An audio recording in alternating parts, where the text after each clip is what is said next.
आश्रम की तरफ से जो भंडारा मिला है कैसा लग रहा है? बढ़िया है, बहुत अच्छा है। बहुत अच्छा है जी। तो ये संत रामपाल जी का आश्रम है, आप इनकी व्यवस्था के बारे में कुछ कहना चाहोगे? बहुत बहुत धन्यवाद करना चाहते हैं सर। क्या कहना चाहते हो? बहुत बहुत धन्यवाद करना चाहते हैं सर। लॉकडाउन के दौरान हरियाणा सरकार ने हरियाणा में फंसे प्रवासी मजदूरों को अपने अपने राज्यों में पहुंचाने की व्यवस्था करने का फैसला लिया। इस फैसले के बाद जहां जहां से ट्रेन जा सकती हैं उन जिलों में सरकार ने इन मजदूर भाई बहनों को इकट्ठा करने का प्रबंध करना शुरू कर दिया। इसी सिलसिले में जब भिवानी में इन मजदूरों के ठहरने की बात आई तो हरियाणा सरकार के अधिकारियों ने संत रामपाल जी महाराज के सतलोक आश्रम भिवानी में पहुंचकर आश्रम का जायजा लिया। एडीसी भिवानी, एसडीएम भिवानी और तहसीलदार समेत पुलिस वालों ने आश्रम में पहुंचकर जब जायजा लिया तो उनके मुंह से अपने आप ये शब्द निकले कि इससे अच्छी व्यवस्था पूरे भिवानी में कहीं नहीं हो सकती। आश्रम की व्यवस्थाओं को देखकर, आश्रम की व्यवस्था को देखकर वो अपने आप इस बात से आश्वस्त नजर आए कि इससे अच्छी व्यवस्था पूरे भिवानी में कहीं नहीं हो सकती।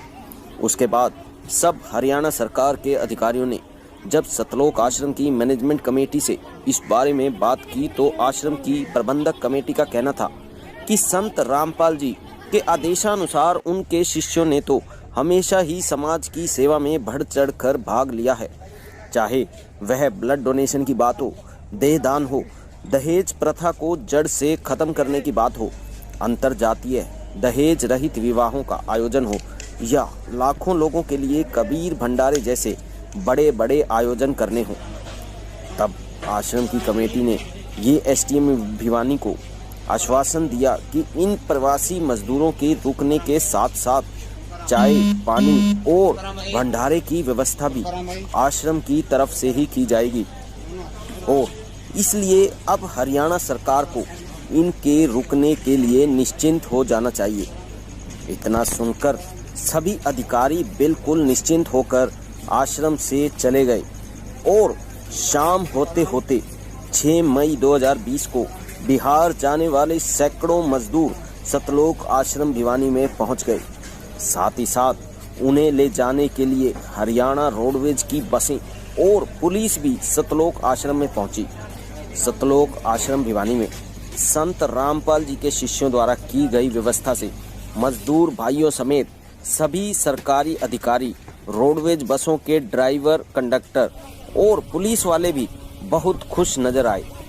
आश्रम में आए इन सभी लोगों ने संत रामपाल जी का सत्संग भी सुना और संत रामपाल जी की लिखी गीता तेरा ज्ञान अमृत, आध्यात्मिक ज्ञान का गोला और अंधश्रद्धा भक्ति खतराए जानन नामक पुस्तकें भी अपने साथ ले जाने के लिए ले ली।